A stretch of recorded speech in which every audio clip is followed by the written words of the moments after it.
સુરેન્દ્રનગરના 80 foot road પર નવી બનાવવામાં આવેલા શાક માર્કેટ અંગે સ્થાનિક લોકોએ કલેક્ટર અને કમિશનરને રજૂઆત કરી હતી। સ્થાનિકોનું કહેવું છે કે 80 ફૂટ રોડ પર બનાવવામાં આવેલા શાક માર્કેટમાં આવારા તત્વોનો અડ્ડો બન્યો છે। આ સાથે જ શાક માર્કેટને પગલે અહીં રખડતા ઢોરોનો ત્રાસ પણ વધશે।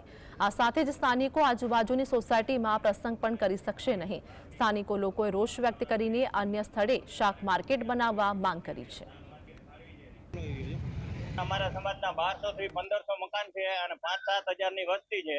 હવે અત્યારે અહીંયા મારુતિ પાર્કનું ગ્રાઉન્ડ રહ્યું ત્યાં અમારા સમાજ જે બધા સામાજિક ધાર્મિક શૈક્ષણિક અને ભીમ ગરબા નવરાત્રી જેવા બધા પ્રસંગો ઉજવે છે।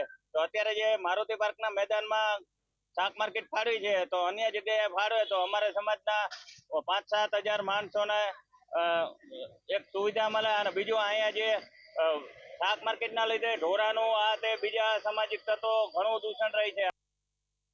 કલેક્ટર સાહેબને અને કમિશનર સાહેબને અમે એવી રજૂઆત કરી કે શાક માર્કેટ ત્યાં લાવો તો ત્યાં બધાને તકલીફ પડે એવો છે। ઢોરાનો પણ એટલો બધો ત્રાસ છે અને વાહન એટલા બધા મૂકે છે કે સાંજે ચાલવાની જગ્યા મળતી નથી। તો આ અન્ય જગ્યાએ ફાળવવા વિનંતી।